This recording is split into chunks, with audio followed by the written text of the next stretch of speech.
Most people who know anything about me here at Caherlock know that I've worked as a secondary school teacher for 13 years. Come in here as impartial as possible, not to pick point scoring or anything like that, but what I genuinely believe in as somebody who has a strong commitment to education and to the best possible outcomes for young people who are engaged in education. Ruth, Deputy Coppinger and myself both trained together as teachers back in whatever year it was at this stage, 1998. But the person we had for curriculum and assessment, which was an aspect of our teacher learning postgrad, was mentioned a well-known professor called Professor Ted Wragg, who was one of the best-known British educationalists for about 30 years, and he died about 10 years ago. And he'd written over 50 books, but there was one quote that I can still remember from my dip and the curriculum and assessment part, and it's something that I really find, the fact that I can still remember it, 20 or almost 20 years on at this stage, is that he said, "Assessment is the tail that wags the curriculum dog." Assessment is the tail that wags the curriculum dog. And he also happened to have a surname called Rag, but we'll get away from that. And to me, that says much more than what the 5 or 6 words it takes to say it. For far too long, even back in 1989, when I was one of the first students to do the Junior Cert, which was supposed to be the bells and whistles of offering a new type of education to the young people, which I was one of at the time, did nothing other than what the Inter-Cert did beforehand. We had a new scheme, we had a new concept, but we never changed the assessment process.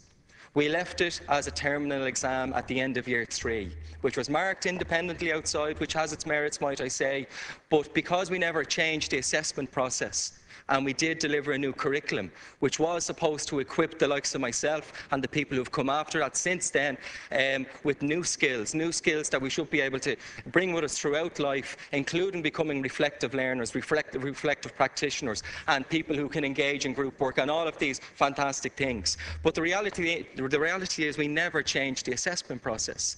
And I genuinely believe if we are to have any sort of a new cycle, in this case the junior cycle, we need to have a new assessment process. And the assessment process must be able to learn what's going on in the classroom.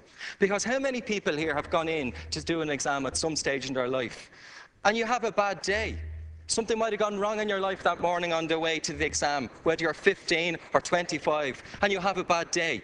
And I think it's wrong to judge people on 3 years of work in a 2-hour exam at the end of that cycle, because that does not reflect the quality of work that somebody might have put in over those 3 years. It does not reflect the commitment they may have put into trying to speak French in the class during all of that time, or the amount of times they practiced and went over each time that the teacher told them, this is the way you do it. The proposal that's before us genuinely offers a new assessment process which will take into account the real learning that young people should be experiencing. The real learning that they should be experiencing, and not just their ability to look at the last 10-year geography exam papers and remember how to draw a map, because if they can remember that, they're 30% of the way to get their junior cert geography. Now, that's not acceptable for me as a teacher who committed myself to being a teacher and professionally decided to be a teacher because I believe in the betterment of young people. And I genuinely believe most teachers have no problem with what I've said here tonight, because teachers go into teaching because of, the belief they have in young people, and they want the best for young people. However, I do acknowledge that there is an issue at the moment. I take no part, and I have no particular opinion on what the teachers are doing tomorrow. That's their decision, and they have their good reasons for it. But impartially, and I'll finish up on this, Caherlock, because I know, in fairness, we do have a couple more minutes because somebody didn't come in. The reality is, at the centre of these changes is our young people, and a better society, a better, well-equipped, mature society with young people who have proper skills to live life, to get the best out of life. And this assessment process that Rag talks about is about stop making the curriculum be led by what the exam does. It's about let the learning lead the way. And can I just say one thing? We cannot do this. Teachers are pressed already. They're working 33 periods plus 5 periods under the Haddington Road Agreement. They do not have a minute in school. Now, we can only deliver an assessment process that involves teachers and a school-based assessment process if we bring the teachers with us. And I believe teachers will come with us. I personally believe will come with us, provided we change the work practice in school. They cannot do this on top of the work they do right now. That's one thing I will say. But I do support the Junior Cert reforms, and I do support the government's motion on this. Thank you.